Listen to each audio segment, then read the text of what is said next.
Take seats. Good afternoon. We have a real treat today. It is indeed an honor to have a gentleman here who is a professional military. He is a true warrior. He's a patriot. And he typifies everything that we mean when we talk about courage, honor, and commitment. Just to tell you a little bit about him, he comes from Arkansas originally, graduated from a high school, joined the Navy, applied for and was accepted into the Air Force Aviation Cadet Program. After a year in that program, he received his pilot's wings and was commissioned a second lieutenant. And over his career, he accumulated some 4,000 flight hours in jets and fixed prop aircraft. He's a command pilot. He's a fighter pilot.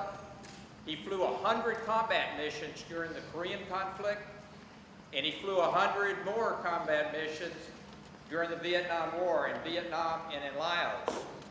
On his 101st combat mission in Vietnam in May of 1966, he was shot down and captured by the North Vietnamese and spent 6 years, 9 months, and 6 days as a prisoner of war in Hanoi. He was repatriated in February of 1973 and then retired from the Air Force in 1976.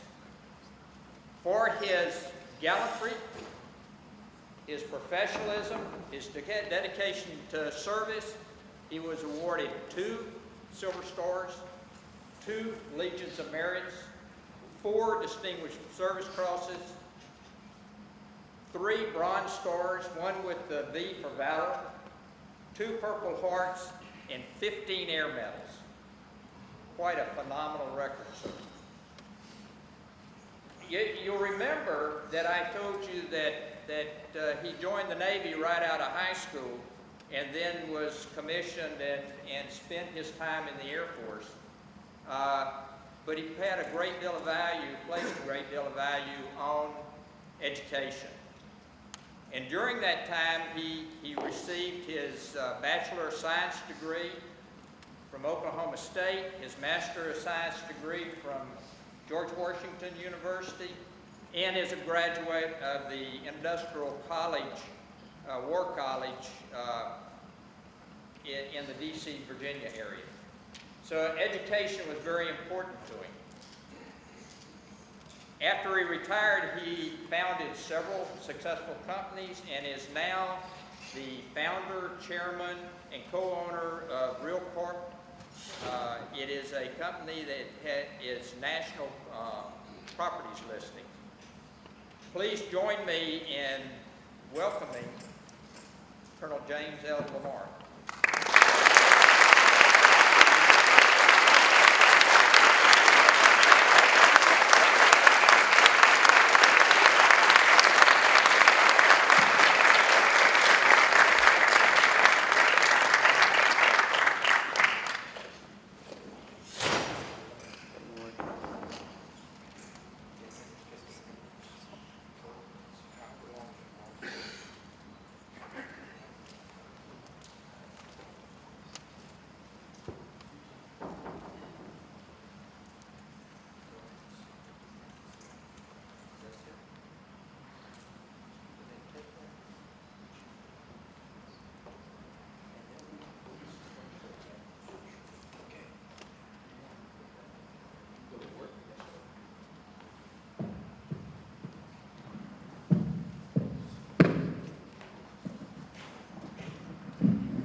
Thank you, Colonel Hill.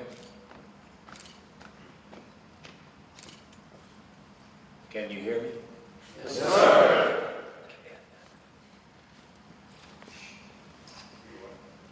You may have wondered what I was talking with Colonel Hill about. It was to determine how long should I speak. He said 2 minutes, and I said, gee, I don't know if I can cut it that short. I'm joking. It is an honor and a pleasure to be here. As I look at the bright, smiling, sometimes, faces before me, I know immediately that our country is in good shape. I'm going to talk to you today. I've got a little bit of a throat problem. I'm going to talk to you today about my time that Colonel Hale mentioned that I spent as a POW in Vietnam. I'm going to tell you some of what happened to me there. One, very interesting, it was even to me, situation that occurred. I'm going to tell you a poem. And I'm going to tell you about a business that I'm in.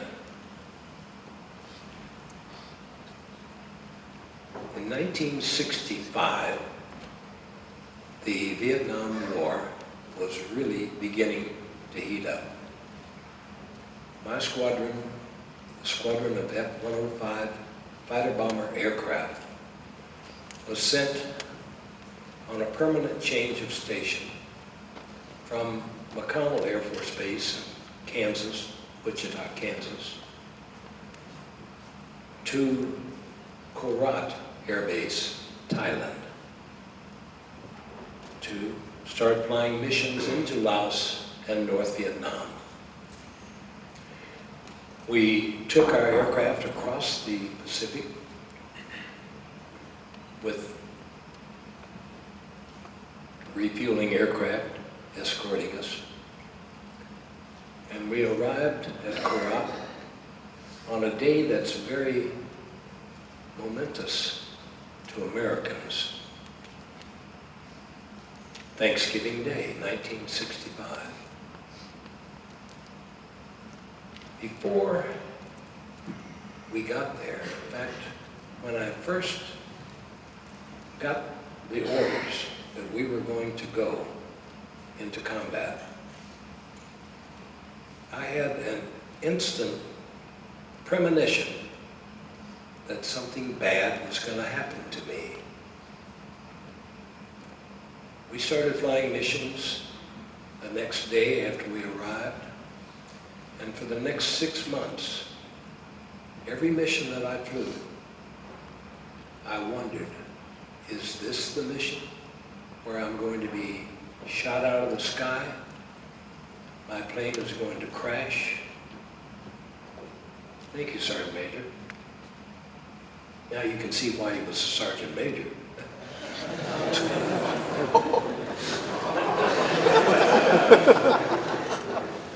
I didn't mean that unkindly.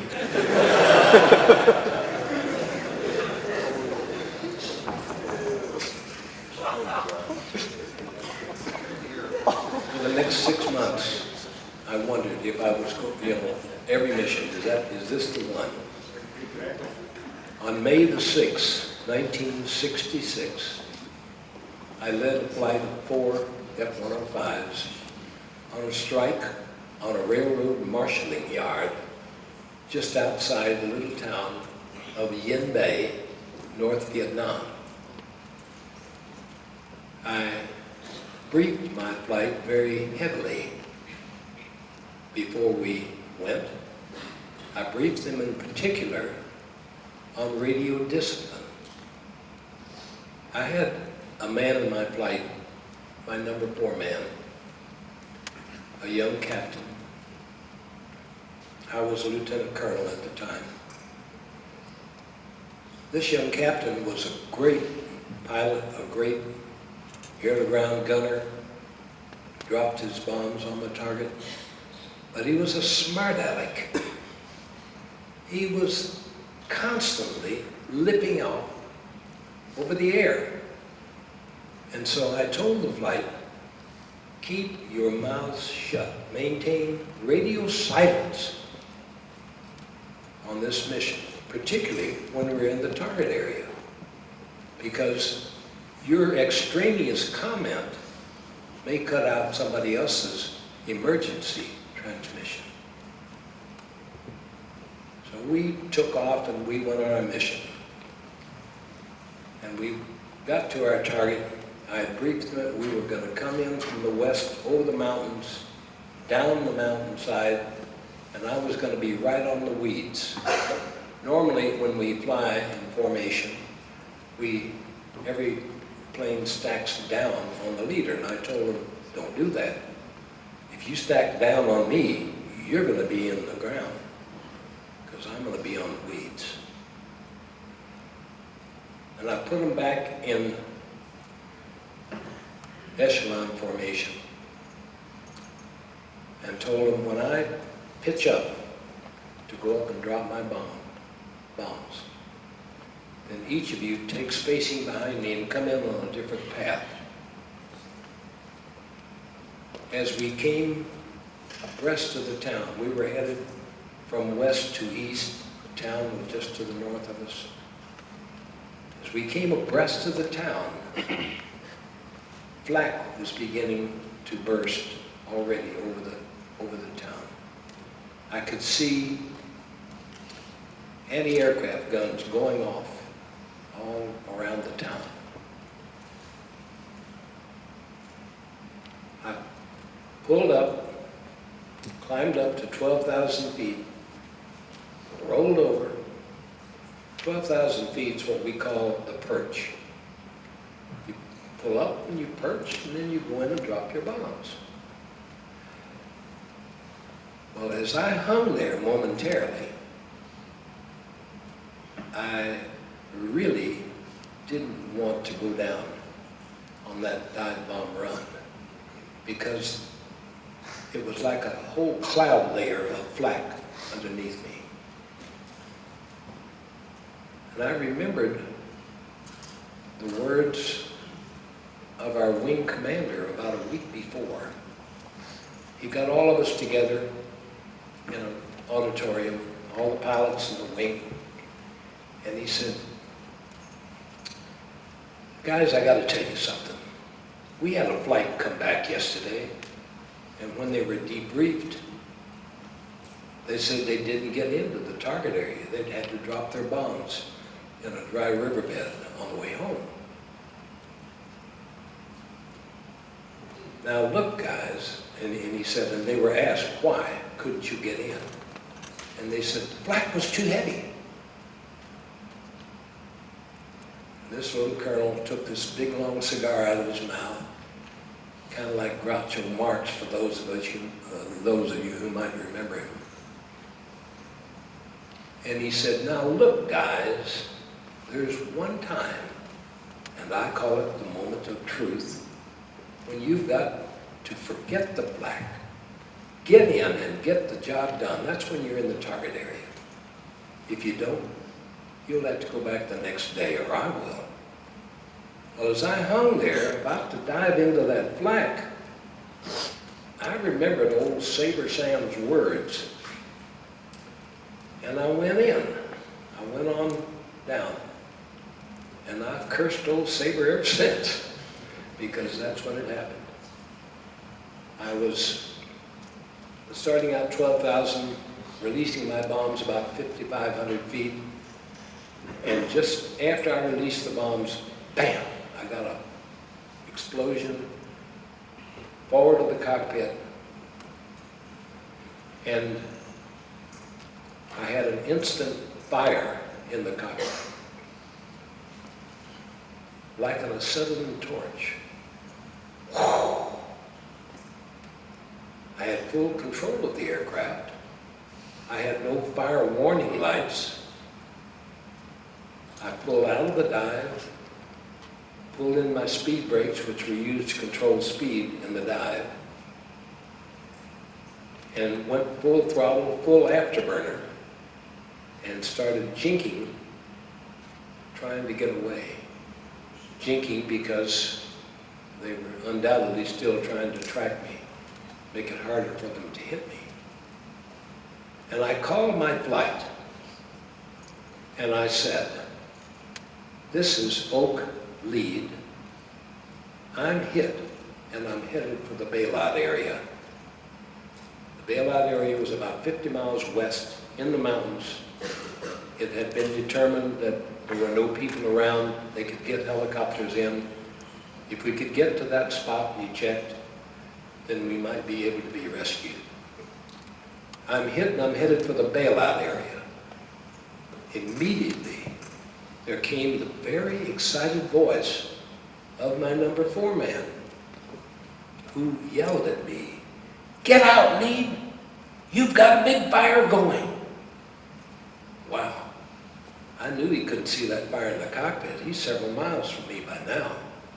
If he could see flames from my aircraft, it had to be just a mass of flames after the cockpit. And a jet aircraft on fire is a flying time bomb. So I said nothing further. I reached for the handles, the seat armrests, pulled them up, exposed the trigger on each side. And when the handles came up, the canopy jettisoned. I squeezed the ejection seat trigger, and the ejection seat went with me in it, of course. Just one thing wrong with that. The handbook on the aircraft says, do not eject over 525 knots, nautical miles per hour. And the last time I saw the airspeed tape, just before I went out of the cockpit, it was rapidly going through 600 knots. So, some bad things did happen. First, I was rendered unconscious. I remember seeing the canopy rail as I went past it, and nothing further until I woke up on the ground. Dazed, looked around. My parachute hung from a nearby tree. I could hear voices coming toward me. I wasn't sure, what I should do, but I knew I needed to get away from them. So I got out of my parachute and I ran and hid behind a bush. Stupid. And sure enough, these North Vietnamese peasants, there were about 10 of them, found me, threw me to the ground, and started pulling and tearing and pulling and tearing on me. And I kept wondering, what are they trying to do? One of them stood over me with a pistol, a barrel about that big around, pointed right at me. What are they trying to do?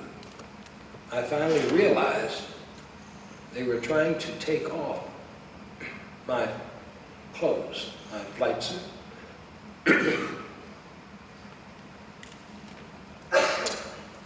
One problem with that, these were North Vietnamese peasants, so far back in the woods, they had never seen a zipper, if you can imagine.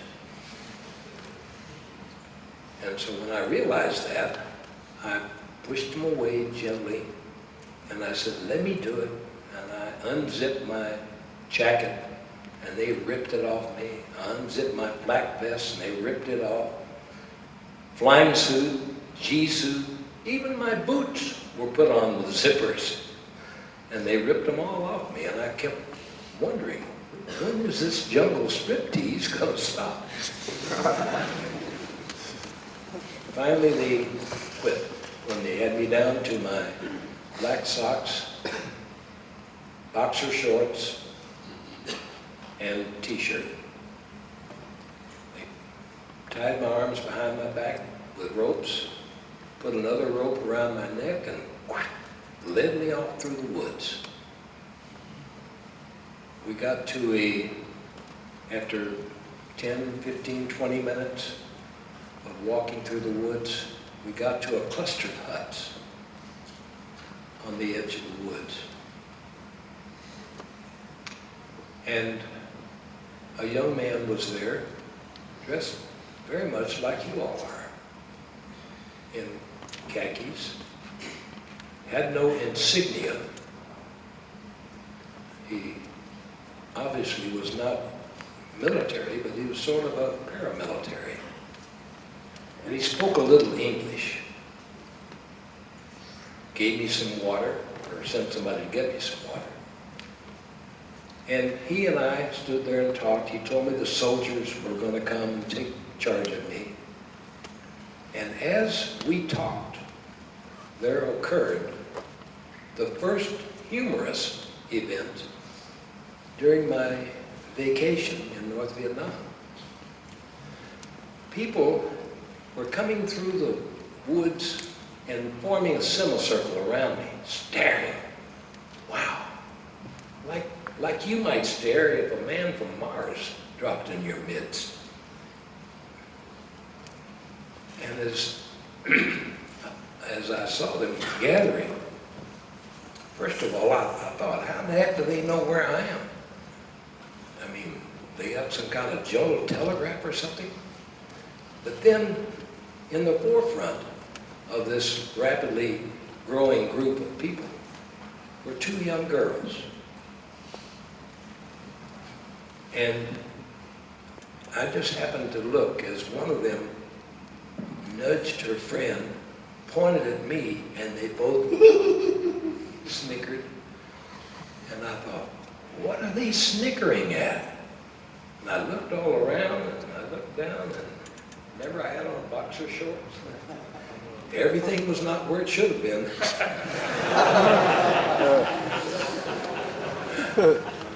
So I corrected that situation. The young man gave me my flying suit back, had me put it on, which I did as best I could with that broken arm. I didn't tell you, by the way, I did have a broken arm.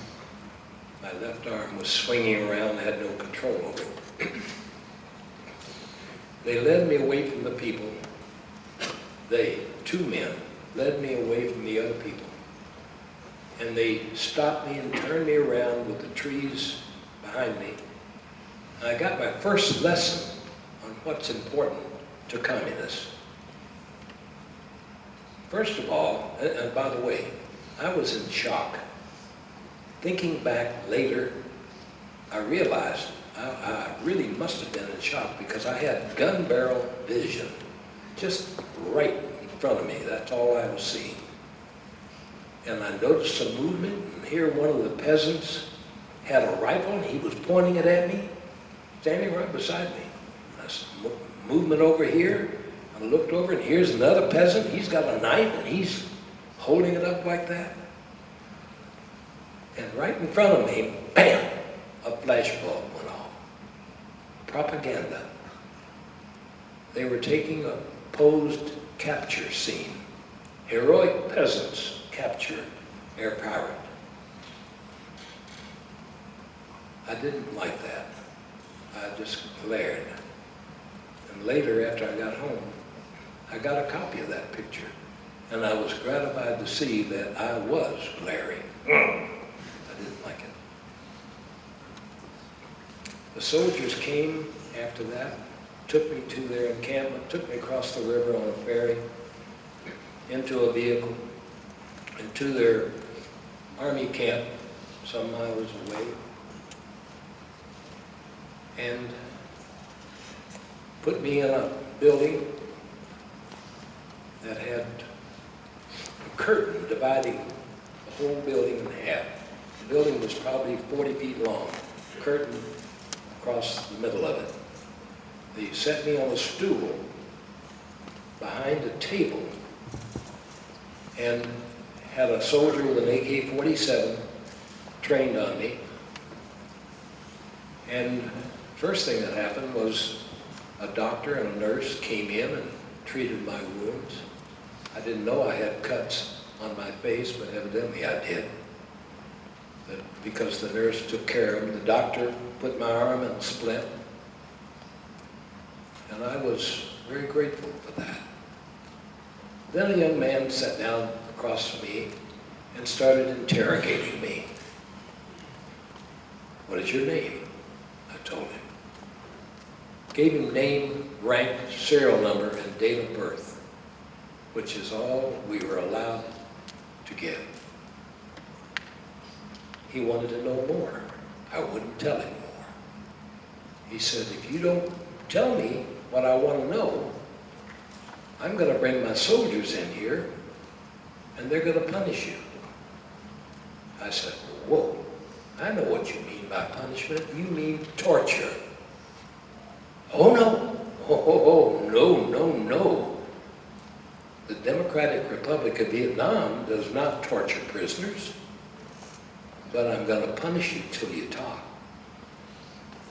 So he brought in soldiers who had ropes and wire, and they threw me on my face on the black dirt floor.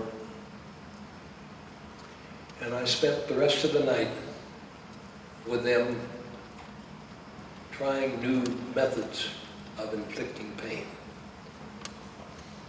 And by morning, by the way, to set the time frame, I was shot down about 4:45 in the afternoon. It was probably around 6:30 when I was taken to that Army camp. So I spent a good long time kissing that dirt floor. By morning, I had determined that I could not take any more. I'm not proud to stand here and tell you they broke me, but they did. And after they did, it was my thought, my aim, my goal, not to give them any information they could use. The young officer had them put me back on the stool, and he started asking me questions, and I wouldn't answer anything as long as they had me trussed up. So I had to take the ropes off. And he started asking me meaningless questions. So I answered them. "How high were you?" "Oh, I was 3,000 feet. "How fast were you going?" "Oh, I was going 300 knots. Things like that. Don't mean a thing.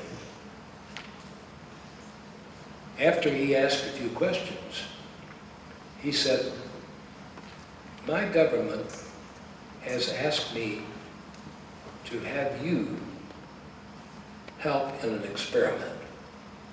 And I said, "Me help you in an experiment? What are you talking about?" "My government wants me to take you back to where you were shot down. We know that your friends will be coming back looking for you tomorrow. They want to know if your survival radios work. My government wants to know if your survival radios work." And I said, "Of course they work. That's why we have them." I had two. One in the parachute harness. When the parachute was deployed, it pulled up the antenna of the radio, which turned it on. And it was set to beep a signal that cut across all the channels. Beep, beep, beep, beep, beep, beep. When I was flying, if I heard that, we knew somebody had just ejected. And we had a homing device on the aircraft. In the aircraft, we could go right to them. I had another one on my belt, a web belt. We had found, when we only had the one in the parachute harness, that it would get deployed, it would get turned on, but you might be hung up in a tree. You're at the bottom of the parachute harness and the radio's up above. Couldn't get up to it, so he gave us another one. He said, I want to find out if they work. I want to take you back there. Your friends will be calling you. I want you to talk to them.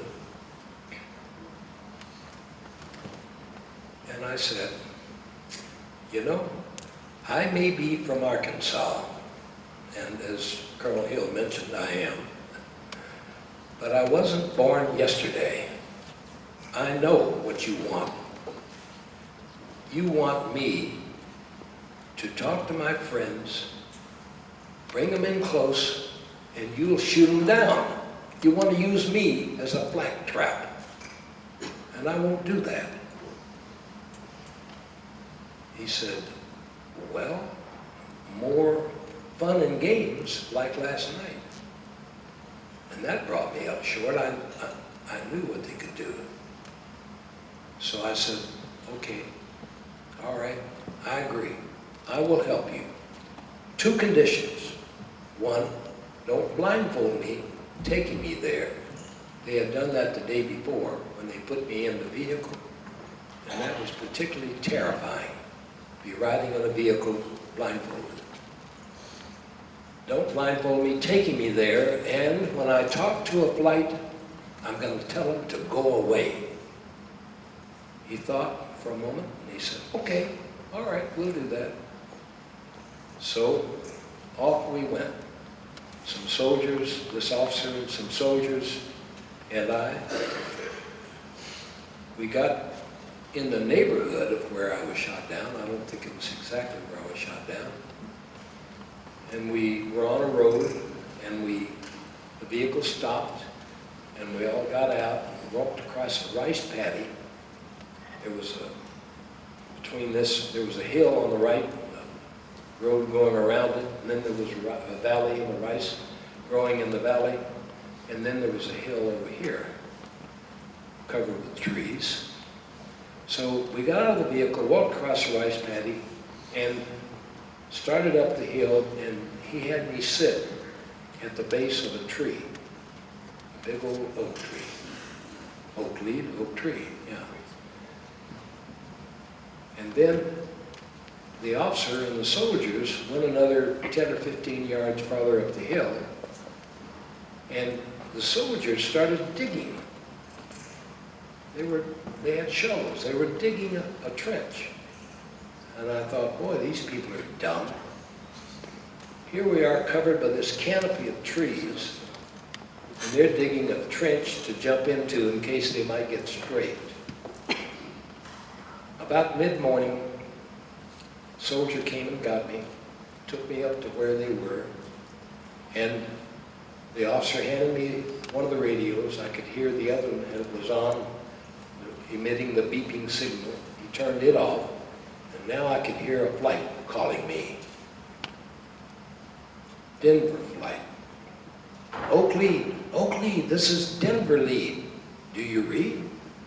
I took the radio, keyed the mic button, and I said, Denver, this is Oak Lead. I read you 5 square. Now, go away. What did you say? His number 2 man came in. Lead, this is 2. He said, go away. Let's get the hell out of here. And overcast, I couldn't see him, but I could hear them, and I heard them all leave. Little officer didn't like that. No, you've got to talk to him longer. Back to your spot. I went back to my spot, and then a couple hours later, around noon, I estimated, I was brought back up to that spot, and I heard another flight calling me.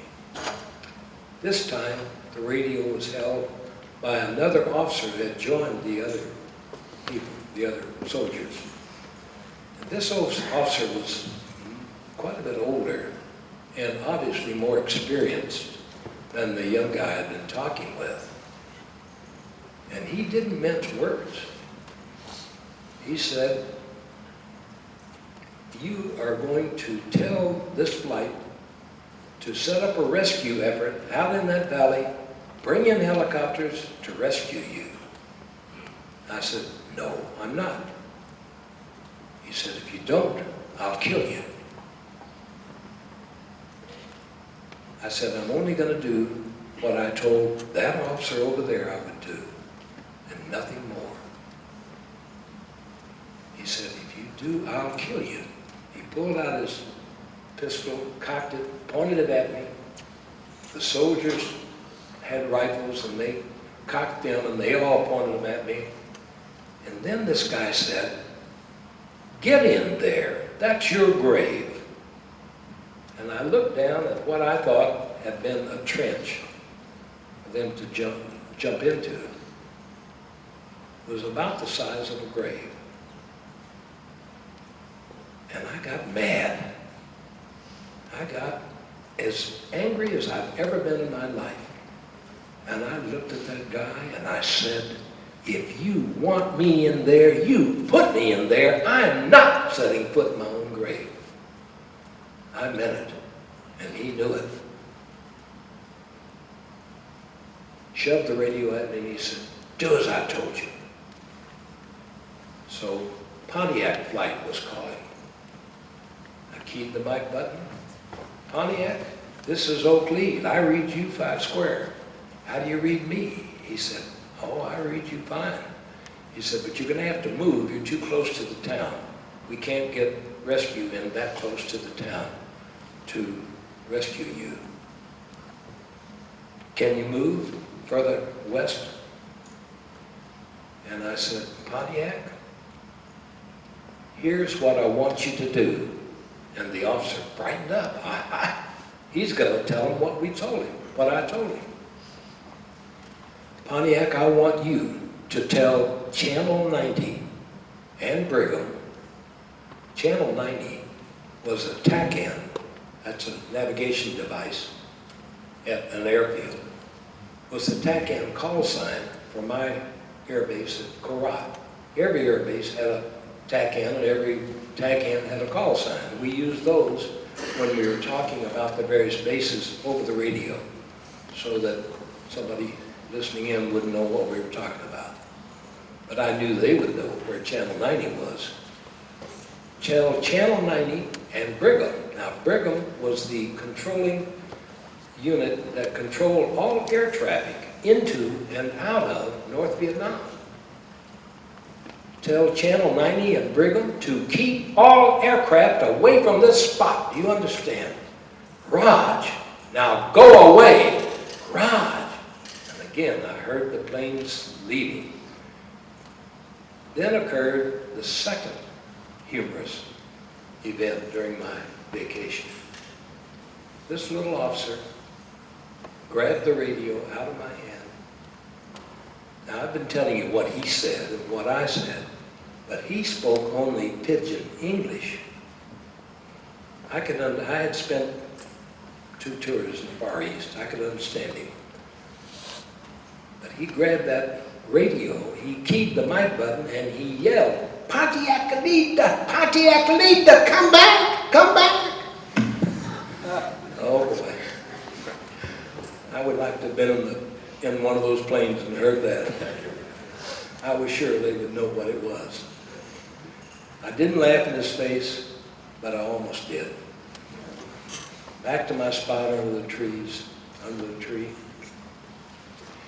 where I continued to pray, as I had been doing all day, for no more flights to come. And no more flights did come. When darkness came, they took me back to their encampment.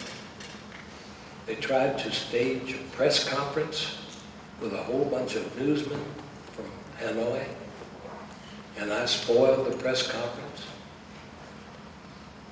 And after I did that, they yanked me out of that building, put me in a vehicle, and we drove 8 hours, about 90 miles. It took us 8 hours to Hanoi. And we were I was put in the big prison in the middle of Hanoi. And I spent the next 6 years, 9 months, and 4 days at that point as a guest of the North Vietnamese. I met some wonderful men during that time, some of them whose names you've heard, others you haven't, but all true Americans, just as you are. I told you about that premonition, and I told you about that wingman, the smart aleck wingman. About 2 weeks after my capture, I was in a tiny little cell in a prison in Hanoi. They were 7 feet by 7 feet, 7 feet long, 7 feet wide. 2 concrete bunks, one on each side, dividing up approximately a third of the space, and then a walkway in between. And I was sitting on my concrete bunk, wallowing in self-pity. And by the way, in a situation like that, that's one of the worst things that can happen to you. You really have to defeat that one quick. Wallowing in self-pity, going over that mission, step by step, thinking, what could I have done that I wouldn't be here? And I got to the point where my wingman yelled at me, and all of a sudden I realized, holy mackerel, he didn't say, get out, lead, you've got a big fire going. He said, good hit, lead, you've got a big fire going. He was talking about my bombs on the ground. And I jumped out of an aircraft I might have been able to save. I was really bitter about that. I was bitter for at least another year and a half when the name of the new prisoner came floating through the communications channels. And I'm sure you can guess who that was. My number 4 man had been back to the States, come back for another tour, and got shot down. I told you about that premonition. It came true. About 3 months after my capture, and I don't know why, I developed another premonition. It just hit me. That said, one day, war will end, the prisoners will go home, but not me. Something was going to happen. I was not going to make it home. And since the first one came true, I really believed the second one. And I prayed very hard.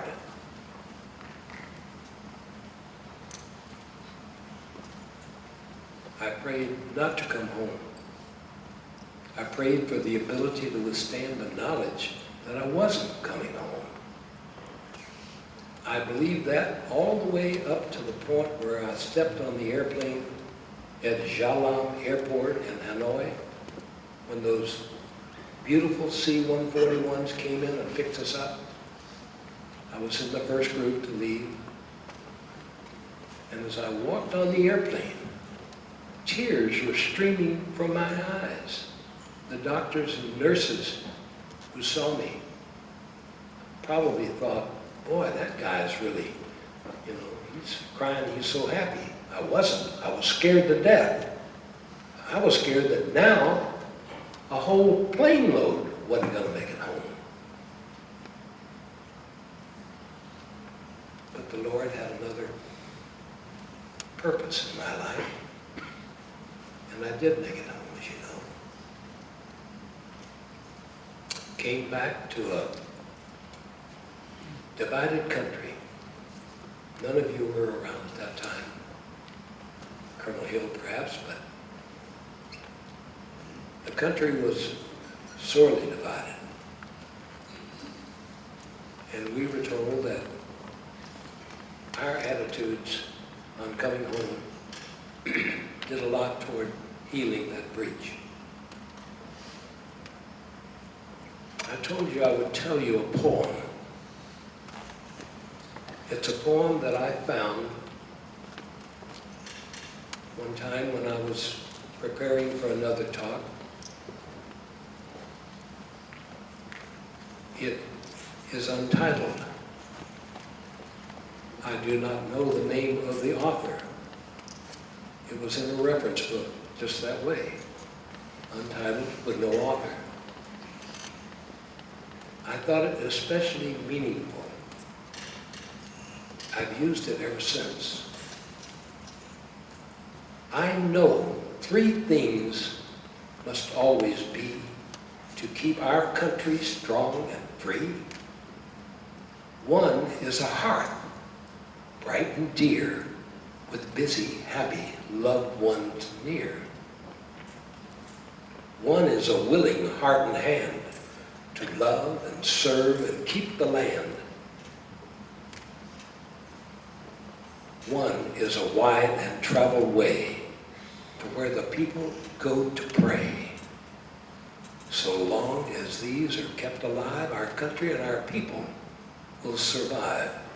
God bless them. The hearth, the flag, the place of prayer. I also told you I would tell you about a business that I'm in. Colonel Hill mentioned that I have been in various businesses since I retired. I'm still in one. I work full-time. About 2 or 3 months after my return, I was speaking to a group of college students. During the question and answer period, one of them said to me, "Colonel, have you decided what you're going to do? Are you going to retire and maybe go into business or stay in the Air Force?" I thought about that a moment, and I gave the answer that I've given ever since then. I said to them, I'm going to stay in the Air Force until it comes my time to retire. But from this moment on, I'm going to be in business, the business of selling America to Americans.